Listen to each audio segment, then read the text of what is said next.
What's up, mystery lovers? And welcome back to Unsolved Whispers. Have you ever walked past a local restaurant and wondered what secrets might be simmering behind the kitchen doors? We often worry about the quality of the food, but what if the real horror isn't on the menu? Today, we're traveling to the quiet, unassuming town of Havenwood, a place that was rocked to its core by a discovery so gruesome, so bizarre. It sounds like something straight out of a horror movie. We're talking about the day 36 skeletons were unearthed from beneath a beloved goat meat restaurant. The story you're about to hear is a chilling journey into a mystery that baffled investigators and terrified residents. Before we dive into the heart of this darkness, if you're a fan of stories that will keep you up at night, make sure you hit that subscribe button and ring the notification bell. You won't want to miss what we uncover next. Alright, are you ready? Let's get into the story of Havenwood's House of Horrors. The pungent, earthy aroma of simmering goat curry was the lifeblood of the Golden Hoof. For 20 years, Elias Thorne had served the townsfolk of Havenwood his signature dish, a recipe passed down from his grandfather. The restaurant, a rustic establishment with heavy oak tables and a perpetually crackling fireplace, was more than just a place to eat. It was the town's living room, a place for celebration, commiseration, and the quiet comfort of a familiar meal. Elias, a man whose face was a roadmap of laugh lines and whose hands were permanently stained with turmeric and cumin, was as much a town fixture as the old clock tower in the square. The morning of June 12, 2024, began like any other. A gentle mist clung to the rolling hills surrounding Havenwood, and the air was thick with the scent of damp earth and blooming honeysuckle. Elias arrived at the Golden Hoof just as the first rays of sunlight pierced the gray blanket of dawn. He was planning a small expansion, a new pantry to store the increasing demand for his imported spices. The old cellar, a cramped, stone-walled space beneath the kitchen, was no longer sufficient. He had hired two local brothers, Tom and David, for the excavation. They were reliable, hardworking lads, known more for their brawn than their brains, but perfect for the task at hand. By mid-morning, the rhythmic thud of pickaxes against the hard-packed earth of the cellar floor was a steady beat beneath the clatter and sizzle of the kitchen above. Elias was busy preparing the day's marinades, his mind on the lunch rush, when a sudden, sharp cry from below shattered the morning's tranquility. It was Tom, his voice a raw edge of panic. "Mr. Thorne, you need to see this.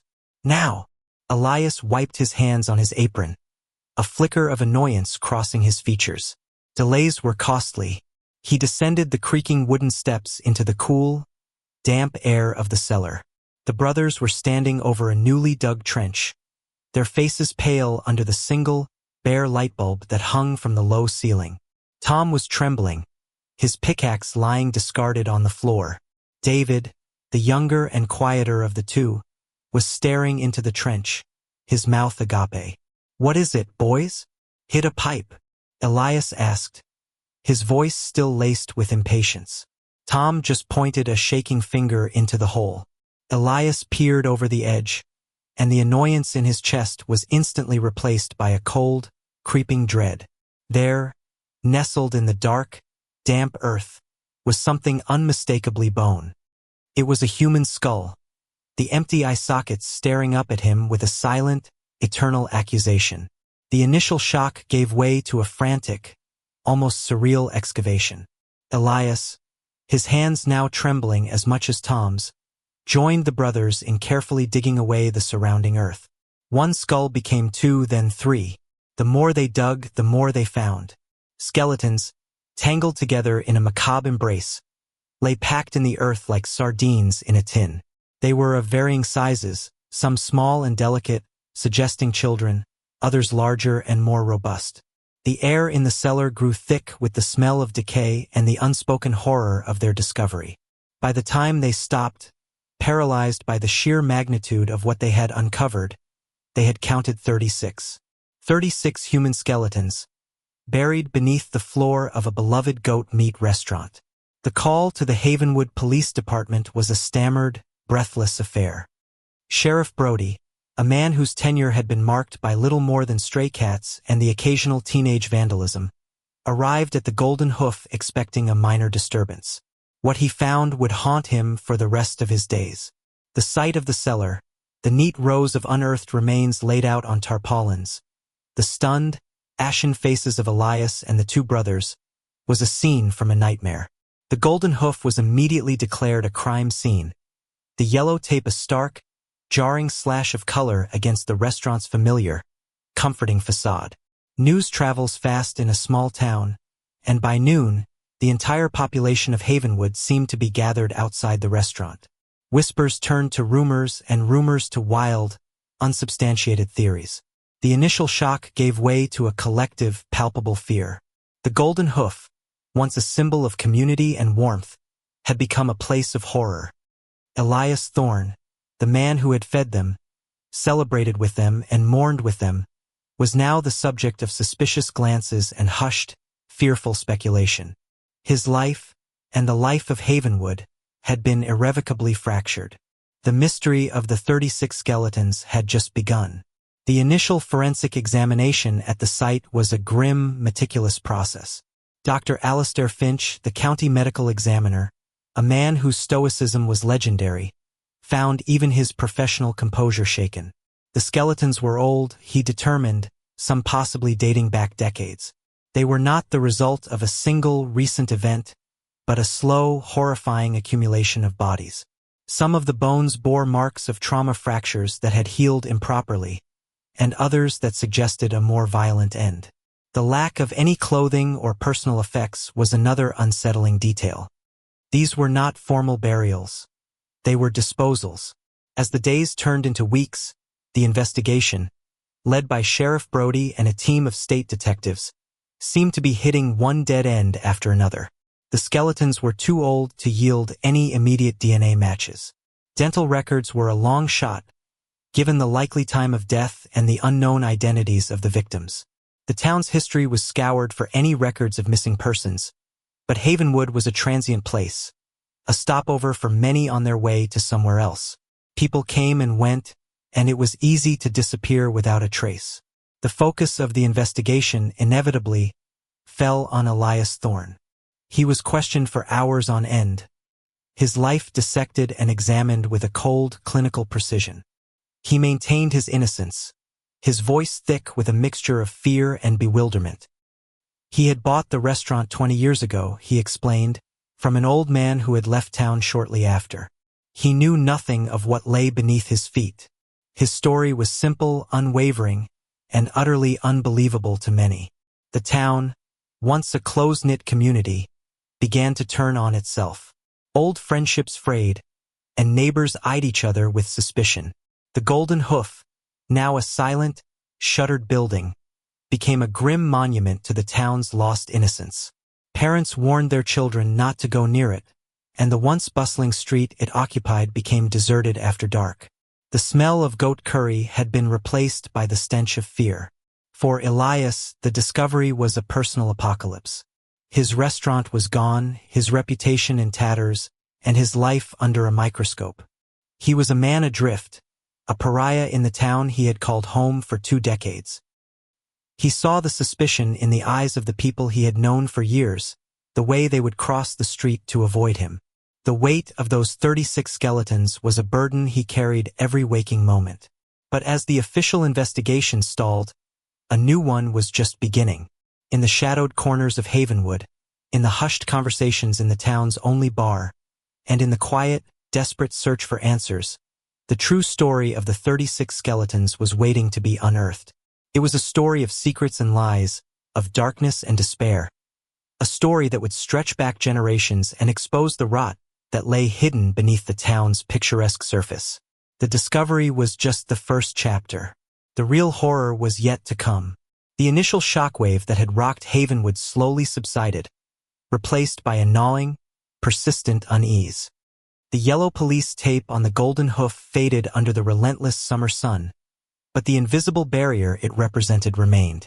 The restaurant was a tomb, and the town a community holding its breath. The investigation, now a month in, had yielded more questions than answers. The skeletons, dubbed the Silent 36 by the national media that had descended upon the small town, remained unidentified.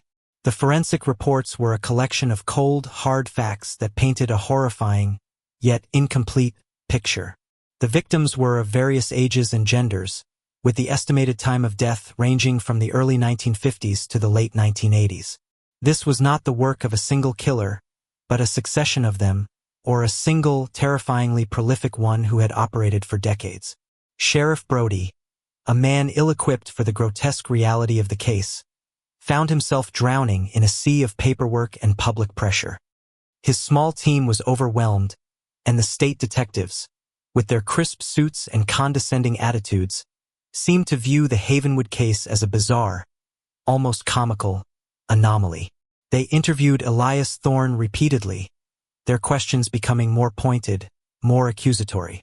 They tore his life apart, searching for any inconsistency, any crack in his story. But Elias, a man of simple habits and unwavering routine, had no secrets to give them. His alibi was his life 20 years of serving goat curry. His days and nights accounted for by the hundreds of patrons who had passed through his doors. While the official investigation floundered, the unofficial one, fueled by fear and morbid curiosity, thrived. The town became a hotbed of speculation. The most prevalent theory, and the one that seemed to stick to Elias like a second skin, was that he was a cannibal. The goat meat, they whispered, was a convenient cover. The thought was so monstrous, so utterly beyond the pale, that it was almost believable. It explained the lack of missing persons reports. The victims were outsiders, drifters, people no one would miss. It explained the location. What better place to dispose of a body than a restaurant that dealt with animal carcasses on a daily basis? The rumors spread like wildfire, fanned by the sensationalist news reports that painted Elias as a modern-day Sweeney Todd. His photo was splashed across newspapers and television screens, his kind, wrinkled face now looking sinister and menacing. The Golden Hoof was no longer just a crime scene. It was a tourist attraction. Ghoulish visitors flocked to Havenwood, taking selfies in front of the shuttered restaurant, their faces a mixture of morbid fascination and feigned horror. For Elias, the town's suspicion was a slow, agonizing poison. His friends, the people he had shared his life with, now averted their gaze. His suppliers refused to sell to him, their voices cold and distant over the phone. He was a prisoner in his own home, the drawn curtains a flimsy shield against the judgmental eyes of the world. His only solace was the unwavering belief of his daughter, Sarah. A lawyer in the city, she had returned to Havenwood the moment she heard the news, her sharp mind and fierce loyalty a beacon in Elias's darkening world. She was convinced of her father's innocence and was determined to prove it. Sarah began her own investigation, poring over old town records, deeds, and newspaper archives. She was looking for a pattern, a connection, something the police had missed. Her legal training had taught her to be meticulous, to look for the details that others overlooked. She started with the history of the restaurant itself. Elias had bought it from a man named Jacob Miller, who had owned it for a decade before him. Miller, according to the records, had left town abruptly, selling the restaurant for a surprisingly low price. Sarah's attempts to track him down were futile. He had vanished without a trace. Before Miller, the property had belonged to the Hemlock family, one of Havenwood's founding families. The Hemlocks had been pillars of the community, their names synonymous with wealth and influence. But the family had a dark history, one that the town had conveniently forgotten. There were rumors of madness, of strange disappearances, of a darkness that clung to the Hemlock name like a shroud. Sarah found old newspaper clippings that hinted at a scandal, a missing servant girl, a hushed-up investigation. The stories were vague, filled with innuendo and supposition, but they were enough to pique her interest. As Sarah delved deeper into the town's past, a parallel investigation was taking place in the sterile environment of a forensic lab. Dr. Finch, the medical examiner, was a man obsessed. The Silent 3-6 were not just a case for him. They were a puzzle, a complex, multi-layered mystery that demanded to be solved. He and his team worked tirelessly, using cutting-edge technology to reconstruct the faces of the victims, to analyze the chemical composition of their bones, to search for any clue that could give them back their names.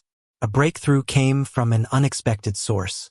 An old, faded photograph, found in the archives of the Havenwood Historical Society, showed a group of people at a town picnic in the 1960s. In the background, partially obscured, was a man who bore a striking resemblance to one of the facial reconstructions. A long shot, but it was a lead. The man in the photograph was identified as a migrant worker named Daniel, who had been in Havenwood for a summer and then had disappeared.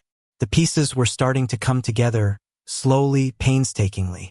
Meanwhile, the pressure on Sheriff Brody was mounting. The state was threatening to take over the investigation completely, a move that would be a professional and personal humiliation. Desperate, he turned to the one person he knew had more knowledge of Havenwood's secrets than anyone else, Old Man Hemlock, the last surviving member of the family, now a recluse living in the dilapidated family mansion on the edge of town. The Hemlock Mansion was a place of local legend, a gothic, decaying structure that was said to be haunted. Old Man Hemlock, a figure of fear and fascination, was rumored to be insane, a man who had not been seen in public for decades. Brody, armed with a warrant and a healthy dose of trepidation, made his way to the mansion. What he found inside was a house frozen in time, a place of dust and shadows, of faded photographs and forgotten memories. And in a locked room in the attic, he found something else, a collection of journals, written in a spidery, almost illegible hand, that chronicled the dark and twisted history of the Hemlock family. The journals were a confession, a horrifying testament to a legacy of murder that spanned generations.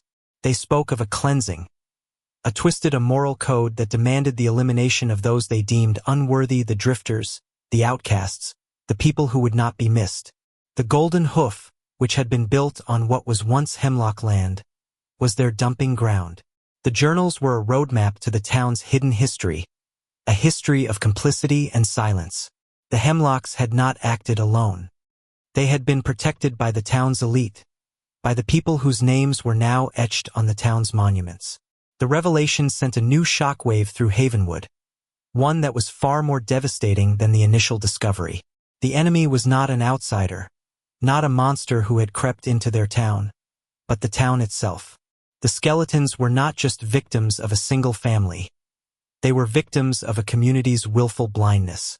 The investigation had become a mirror, and the reflection it showed was ugly and distorted. The mystery of the 36 skeletons was no longer about who had done it, but about how it had been allowed to happen. The search for justice had become a search for the town's soul. The discovery of the Hemlock journals was the key that unlocked the dark heart of Havenwood. The spidery script, a testament to generations of madness, laid bare a history so vile, so deeply ingrained in the town's foundations, that it threatened to bring the entire community crumbling down. The journals were a chilling chronicle of a self-proclaimed divine right to cleanse the town of those the Hemlocks deemed undesirable. The undesirables were the transient, the poor, the mentally ill, the people on the fringes of society, the ones whose disappearance would go unnoticed. The Golden Hoof, built on land that had once been part of the vast Hemlock estate, was their graveyard. The journals, however, were more than just a confession. They were an indictment of the entire town. They spoke of a silent complicity, of a network of powerful individuals who had, through a combination of fear, loyalty, and shared guilt, enabled the Hemlock's reign of terror.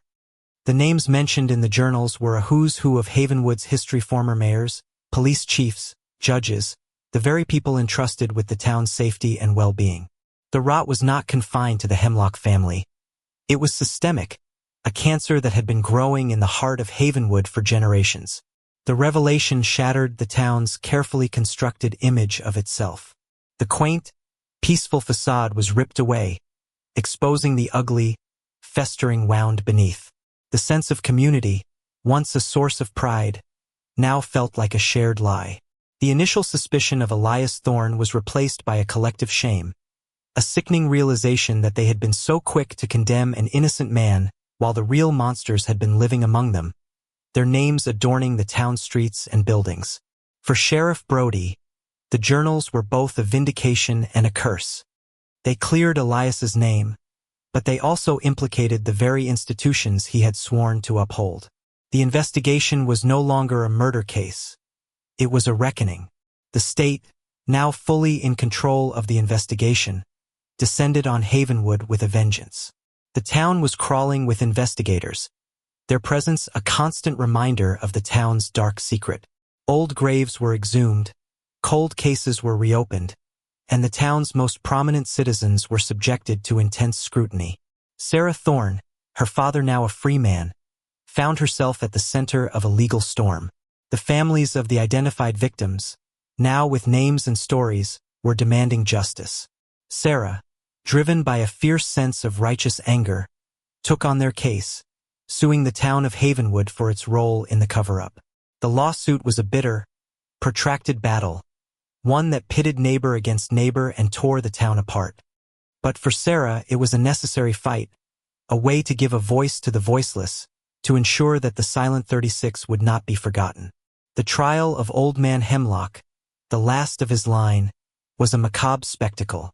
A frail, wizened figure, he sat in the courtroom with a detached, almost amused expression, his eyes betraying a chilling lucidity. He confessed to his part in the murders, his voice a dry, rustling whisper, but he showed no remorse.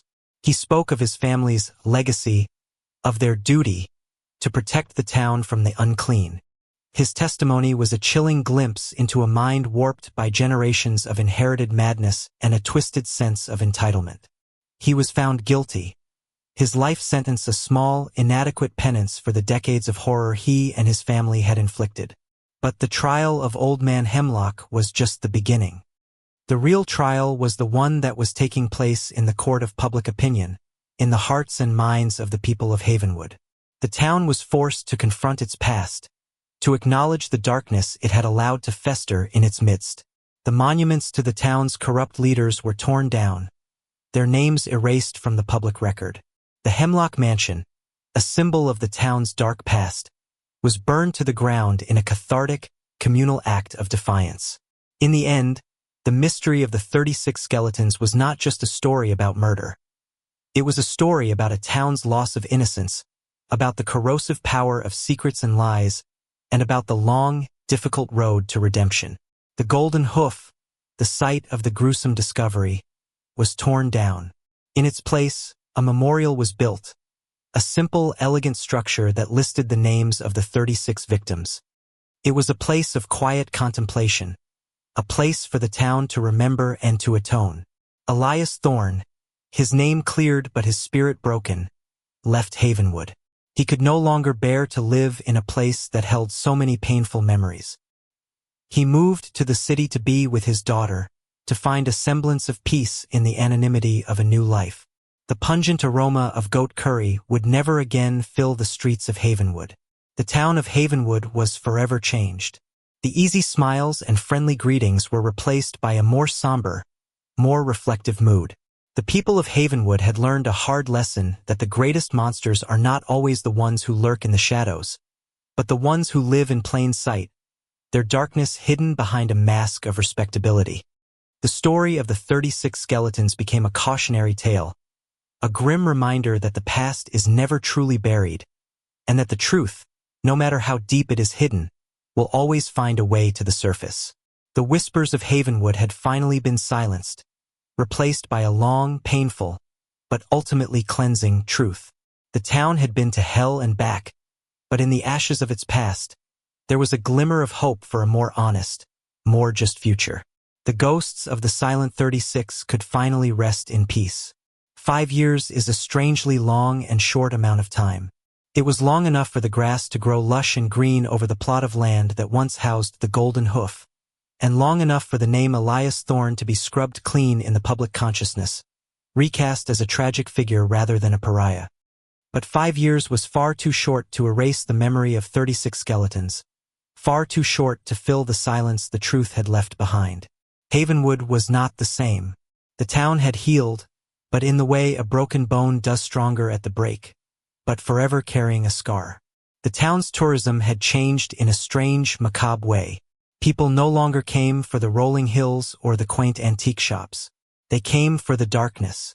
They were death tourists, walking the quiet streets, staring at the memorial, trying to breathe the air where a horror story had unfolded.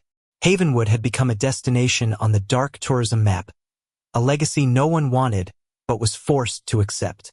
The memorial was the new heart of the town. Where Elias had once served his goat curry, a serene garden now stood. A wall of polished black granite had been erected, etched with 36 names painstakingly recovered through years of forensic and genealogical research. The silent 36 were silent no more. They were Daniel, the migrant worker. They were Mary, the runaway teenager. They were the forgotten, now remembered. Sheriff Brody was now Mayor Brody. The nightmare had defined him. The case had taken his innocence but given him a purpose. He had won the election on a simple promise: transparency. No more secrets. No more complicit silence. Every year, on the anniversary of the discovery, June 12th, he presided over a memorial service in the garden. It was a somber affair, a reminder that vigilance was the price of peace. Sarah Thorne was there, as she was every year. She had become a renowned lawyer, a tireless advocate for the victims of cold cases. Her lawsuit against the town of Havenwood had ended in a massive settlement, the money used to establish a foundation that helped identify unknown victims across the country. She never moved back to Havenwood, but she never truly left it, either. The town was part of her story, part of her father's legacy. Elias Thorne had passed away 2 years prior. He died in his sleep, a man finally at peace. He never returned to Havenwood, but Sarah knew a part of him had always remained there, in the old kitchen, among the ghosts of the past. His exoneration was a comfort, but the wound of the town's suspicion had scarred deep. In his final years, he found joy in anonymity, in a city where no one knew his name or his story. On the 5th anniversary, after the service had concluded and the small crowd had dispersed, Sarah lingered by the memorial wall. She ran her fingers over the cool, etched names. She had fought for them, given them a voice, but she wondered if justice had truly been served. Old Man Hemlock had died in prison, taking the last of his family's secrets to the grave. The other implicated families had quietly moved away from Havenwood, their properties sold, their names a shameful whisper. "Hard to believe it's been 5 years," Mayor Brody said, coming to stand beside her. His hair was much grayer now, and his eyes held a permanent sadness. "Sometimes it feels like yesterday," Sarah replied, her voice low. "Sometimes it feels like another lifetime." "The town is healing," Brody said, though it sounded more like a hope than a fact. "We're trying. The kids are learning about it in school. Not as a scary legend, but as a history lesson. About what happens when good people do nothing." Their conversation was interrupted by a young woman, perhaps 17, clutching a notebook. "Mayor Brody? Ms. Thorne? I'm sorry to interrupt. My name is Maya. I'm writing a story for the school paper. About all this." Sarah offered a tired smile. She was used to these requests. "What did you want to know, Maya?" The girl's eyes were bright with a young person's curiosity, unclouded by direct horror. "I've read the articles and seen the documentaries, but they always end with the Hemlocks, like the evil began and ended with them. But that just seems too simple, doesn't it?" The question took both Sarah and Brody by surprise. It touched upon an uncomfortable truth they had both privately pondered on sleepless nights. The Hemlocks were monsters, certainly, but were they the only ones? "That's a very profound question, young lady," Brody said. "Evil is rarely simple." Then Maya asked something that sent a chill down Sarah's spine. "I was in the town archives, looking at some old maps for my project. I found a very old one, from before the Hemlocks even settled here. The plot of land where the restaurant stood. It was marked with a strange symbol, a circle with a spiral inside." Sarah felt her heart quicken. The symbol. She remembered it from a marginal note in one of the Hemlock Journals, a cryptic passage about continuing the ancient tradition the land demands. At the time, she had dismissed it as the ramblings of a madman. But now, "Can you show us that map?" Sarah asked, her voice tight. In the dusty town hall, under the flickering fluorescent lights, Maya unrolled the brittle parchment. And there it was, a faint symbol, drawn in faded ink, on the very plot of land that would become the boneyard for 36 souls. It was not a revelation that brought closure.